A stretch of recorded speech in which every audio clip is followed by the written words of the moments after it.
tecnologia, carreira, atualidades, vestibular. Você está ouvindo o podcast do ProfessorBira.com.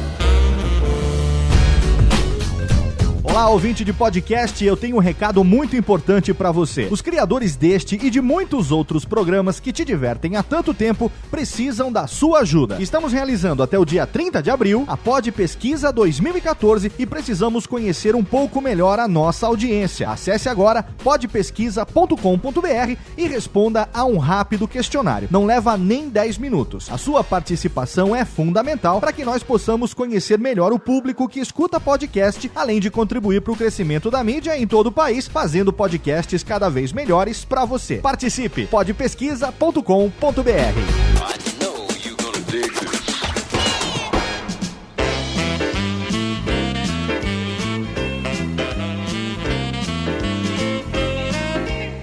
Olá, eu sou o Professor Bira e estou aqui para levar até você mais um episódio do podcast ProfessorBira.com. Muito obrigado pela sua audiência, muito obrigado pelo seu download e é muito legal poder falar diretamente com você para levar informações interessantes e que o ajudarão de alguma maneira. Este é o episódio número 2 de Astronomia, com o qual quero ajudar aqueles que participarão da OBA, a Olimpíada Brasileira de Astronomia, que acontecerá no próximo mês, em maio de 2014. Mas antes de começarmos, deixe-me fazer aqui 2 agradecimentos. Ao Guilherme Oliveira, do podcast FZCast, pelo convite para gravar com a galera dele. Foi muito divertido conversar sobre um assunto que adoro, games. Mais um FZCast diretamente da Zona Leste de São Paulo. Aqui é o Gui Oliveira e a Gabi é a Claire. Aqui é Bru Rodrigues e eu quero um Bliquidu. Pessoinhas, aqui é a Brenda e Tó. Meu nome é Raquel e eu não sou uma amiga prodígio. Aqui é o Estevão. Um agradecimento também ao Wagner Brito, do podcast Rádio Blá, por divulgar nosso trabalho. Um pouco disso, um pouco daquilo, um pouco da rua, um pouco de casa, um pouco da gente, um pouco de cada, um pouco de tudo, um pouco de nada. As mídias, megas, modos, mais ou menos, tudo e muito. Blá, blá, blá, blá, blá, blá, blá, blá. Rádio Blá, Rádio Blá.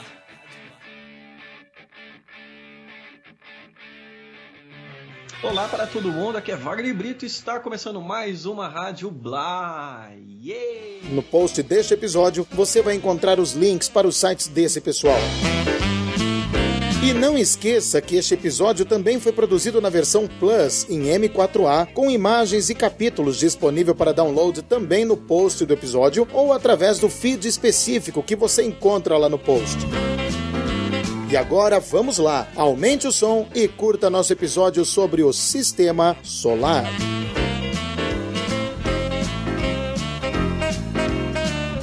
É muito interessante como o ser humano dos tempos atuais tem uma tremenda dificuldade de olhar para cima. Ao contrário de nossos antepassados, poucas são as pessoas que curtem olhar o céu e se encantar com tudo aquilo que podemos ver, imaginando que mistérios guarda cada pontinho que brilha lá longe, noite após noite. Está certo que nosso planeta, por si só, já tem muito a oferecer. Quando viajamos saindo das cidades, podemos encontrar paisagens belíssimas de tirar o fôlego. Praias, matas, cachoeiras, rios imensos, montanhas, tudo isso é capaz de encher os nossos olhos. Mas veja se você consegue realizar um detalhe. Tudo que citei está em um único lugar do universo, o planeta Terra. E nosso planetinha é apenas um pequeno pedregulho na imensidão do espaço.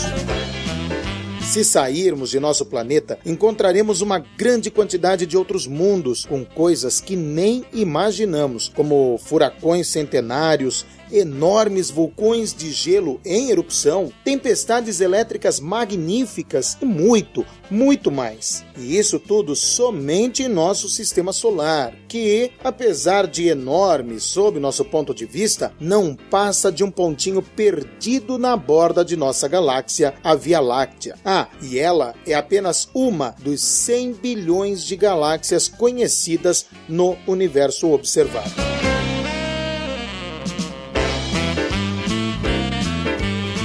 Chamamos de sistema solar uma imensa coleção de corpos que se encontram sob a influência gravitacional do Sol. Esses corpos são dos mais variados tipos, incluindo planetas, satélites, planetas anões, asteroides, cometas e sabe-se lá o que mais. Mas cada um desses corpos não passa de um pequeno pedregulho, um grão de poeira orbitando nossa estrela, que representa cerca de 99,8% da massa de todo o sistema. Mas apesar do Sol ser algo muito legal de se estudar, são os outros corpos, esses grãozinhos de poeira, que realmente chamam a nossa atenção. Os principais componentes do sistema solar são os planetas. A partir do Sol, são 4 planetas rochosos: Mercúrio, Vênus, Terra e Marte, e 4 gigantes gasosos: Júpiter, Saturno, Urano e Netuno. Entre esses 2 grupos, localizado entre Marte e Júpiter, está o cinturão de asteroides, uma grande quantidade de pequenos objetos rochosos. Além de Netuno, encontramos uma enorme coleção de corpos gelados, conhecido como cinturão de Kuiper, e muito mais longe, a nuvem de Oort, formada por cerca de 1 trilhão de cometas na borda do sistema solar, marcando os limites da influência gravitacional de nossa estrela. Veja que legal, se o Sol fosse um grãozinho de pimenta do reino, a Terra estaria a cerca de 10 centímetros dele. O maior dos corpos do cinturão de Kuiper, Eris, estaria a cerca de 10 metros. Isso é incrível, não? Mas pera lá, a nuvem de Oort. A nuvem de Oort estaria bem ali, a mais ou menos 10 quilômetros de distância.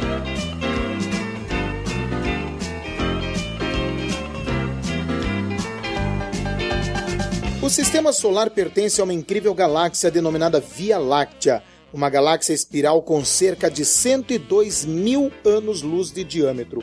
Aliás, o Sol é apenas uma das mais de 100 bilhões de estrelas dessa galáxia. Essas estrelas formam uma estrutura mais ou menos plana, mas que acreditamos estar contida na região central de uma imensa esfera formada por uma matéria invisível, ainda pouco conhecida por nós: a matéria escura. O Sol orbita o centro da Via Láctea a uma distância de aproximadamente 25 mil anos-luz dele, num braço espiral denominado Perseu, que se localiza a mais ou menos metade da distância entre o centro da galáxia e a borda.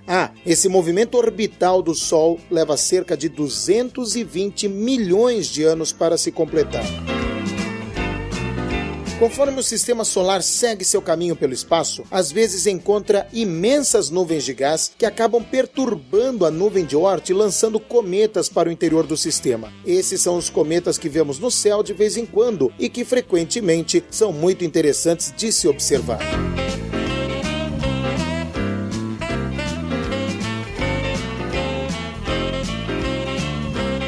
Pouco mais de 4,5 bilhões de anos havia uma gigantesca nuvem de gás e poeira que já existia por muito tempo, fria, escura, sem fazer nada. Aliás, essas nuvens continuam existindo até hoje, espalhadas pelas galáxias. Sem uma fonte interna de energia, já que ao longo do tempo essa energia se dissipou sob a forma de luz e calor, não havia nada para equilibrar a ação gravitacional de uma partícula sobre outras. O resultado é que essa nuvem começou a colapsar, ficando cada vez menor. Você já prestou atenção em patinadores do gelo durante uma competição?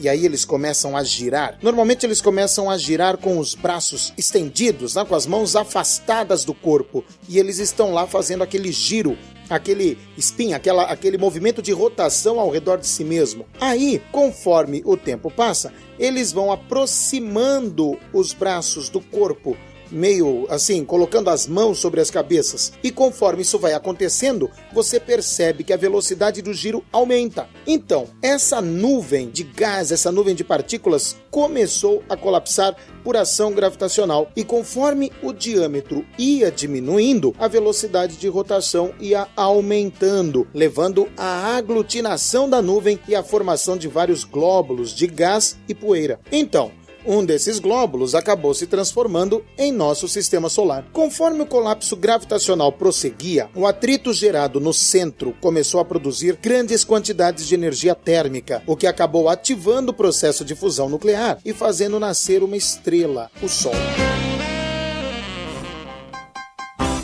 Um Um outro efeito do aumento da velocidade de rotação é o achatamento do glóbulo, que vai aos poucos se transformando num imenso disco de gás e poeira girando ao redor da estrela recém-nascida. Diversas colisões entre as partículas existentes nesse disco levaram à formação de corpos cada vez maiores e acabaram originando os planetas que conhecemos. E é interessante que alguns desses planetas acabaram escapando do sistema em formação, perdendo-se para sempre no espaço interestelar. São os planetas órfãos, corpos que não orbitam nenhuma estrela. O primeiro desses corpos a ter sua natureza confirmada foi o PSO J318.5-22, localizado a cerca de 80 anos-luz de distância, descoberto em 2013. Os planetas órfãos, também conhecidos como planetas interestelares ou planetas nômades, orbitam o centro da galáxia em vez de orbitar uma estrela.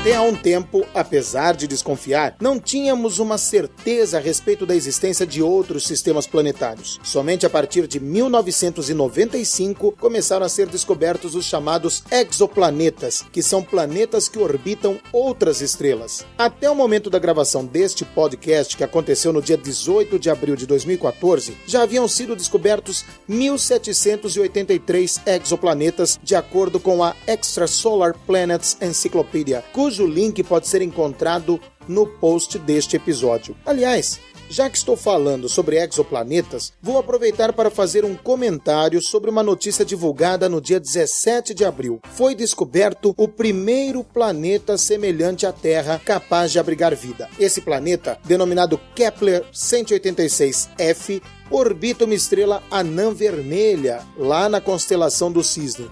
Cerca de 70% das estrelas da Via Láctea são do tipo anã vermelha. Mas espera lá, o que é que esse planeta tem de especial? Já não haviam descoberto anteriormente outros planetas semelhantes ao nosso? Então, os planetas anteriormente descobertos têm um tamanho bem maior que a Terra, variando entre 40% maior até 3 vezes o tamanho do nosso planetinha. Já o Kepler 186f tem tamanho semelhante ao da Terra e tudo indica que é rochoso e ele está na zona de habitabilidade de sua estrela. Mas o que é essa tal de zona de habitabilidade? É uma região localizada a uma distância da estrela que faz com que o planeta não seja nem muito quente nem muito frio, permitindo a existência de água líquida na superfície. É claro que isso não é suficiente para saber se esse planeta é habitável ou não. Isso depende também das características da atmosfera do planeta. Mas é um excelente candidato.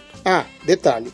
Ele está a cerca de 500 anos-luz de distância, beleza? Portanto, nada de ficar imaginando missões espaciais dando uma chegadinha lá para ver como ele é de perto. Uma curiosidade, o objeto fabricado pelo homem que foi mais longe de nosso planeta é a sonda Voyager 1, que está hoje a cerca de 0,002 ano-luz de distância.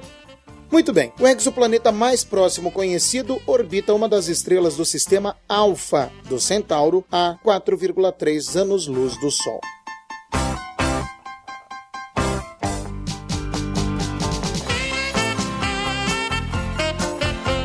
Hoje o episódio foi curtinho, não é? Há muito mais para se falar a respeito do Sistema Solar, mas aqui eu queria apenas fazer uma introdução. Nos próximos episódios da série de Astronomia, entraremos nos detalhes sobre os principais corpos que constituem o nosso sistema planetário. Espero que você tenha gostado e que este episódio tenha pelo menos despertado a sua curiosidade em relação a essa ciência que eu adoro, a astronomia. Nos próximos episódios, entrarei em detalhes que vão trazer novas informações a respeito de nossa presença no universo e que vão ajudar muito caso você vá participar da OBA, a Olimpíada Brasileira de Astronomia. Passe lá em nosso site e compartilhe este episódio. Apresente o nosso trabalho para seus amigos, para os seus familiares. Me ajude a manter vivo este projeto que executo com muito carinho. Não deixe também de curtir minha fanpage lá no Facebook, facebook.com/Professor Bira, ou de me seguir pelo Twitter, @BiraNeves. Mande também suas dúvidas e sugestões através da área de contato de nosso site. Obrigado por estar comigo mais uma vez e vamos nos encontrar novamente na próxima semana em mais um episódio do podcast ProfessorBira.com.